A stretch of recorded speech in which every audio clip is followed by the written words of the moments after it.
शिर्डी सिन्नर महामार्गावरच्या सावळी विहीर फाटा इथल्या उड्डाणपुलाच्या मातीच्या भरावाचा प्रश्न अखेर मार्गी लागण्यास सुरुवात झाली आहे। 4 वर्षांपूर्वी या उड्डाणपुलाचं काम पूर्ण झालं होतं, मात्र पुलाच्या भरावासाठी शेतातल्या काळ्या मातीचा वापर करण्यात आल्यामुळे या भरावावर 1.5 ते 2 फूट खोल भेगा पडल्याच्या तक्रारी सातत्यानं समोर येत होत्या। सामाजिक कार्यकर्ते संजय काळे यांनी या गंभीर प्रकाराची दखल घेतली आहे। या ठिकाणाचा निकृष्ट दर्जाचा मातीचा भराव काढून टाकण्याचं काम सध्या सुरू करण्यात आलंय। सध्या सुरू असलेल्या या कामांचा आढावा घेतलाय आमचे प्रतिनिधी सुनील दबंगे यांनी। शिर्डी सिन्नर नॅशनल हायवे क्रमांक 160 वर सावळीवीर फाट्यावरती एक उड्डाण पूल जो आहे त्याचं काम 2021 मध्ये सुरू झालं होतं।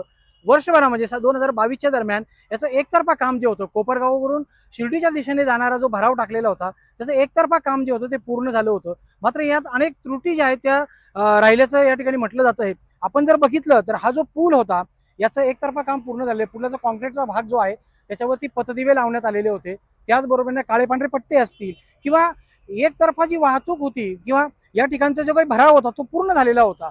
दुसऱ्या बाजूने पूल पूर्ण होण्याआधीच इकडच्या आधीच्या भागाला तडे गेले। भेगा पडल्यानंतर कोपरगाव येथील सामाजिक कार्यकर्ते संजय काळे यांनी नॅशनल हायवे अथॉरिटीकडे या पुलाबाबत आणि याच्या कामाच्या बद्दल तक्रारी केल्या, याचा पाठपुरावा केला आणि आता कुठे ना कुठे 2022 नंतर साधारण 6 महिन्यानंतर याच्यावर जे गेलेले तडे होते त्यावर 1.5 फुटापर्यंत भेगा पडलेल्या होत्या।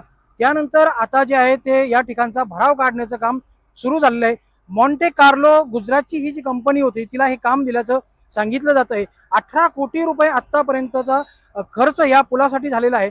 पण या पुलामध्ये जर आपण बघितलं तर अक्षरशः शेतातील काळ्या मातीचा भराव जो होता तो यामध्ये टाकलेला होता आणि एका पावसानंतर या ठिकाणी साधारण 1.5 फुटापर्यंत भेगा पडलेल्या होत्या।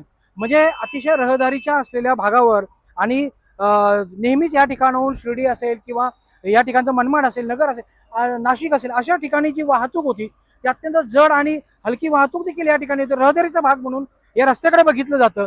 अशा ठिकाणी अशा निकृष्ट दर्जाचं काम जर होत असेल तर याला काय म्हणावं। आपण जर बघितलं तर अक्षरशः ही शेतातील काळी माती जी आहे त्याचा वापर या ठिकाणी करण्यात आलेला आहे।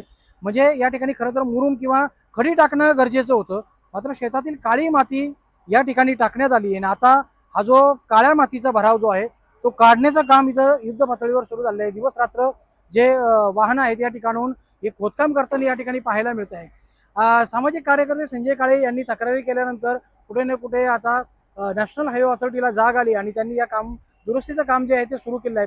आता पुन्हा देखील काम करताना खडी टाकणार का, मुरुम टाकणार किंवा उत्कृष्ट दर्जाचं काम होणार की पुन्हा तेच बेचे पाडे होणार हे पाहणं देखील महत्त्वाचं ठरणार आहे। सुनील दबंगे, NDTV मराठी, सावळी विहीर, अहिल्यानगर।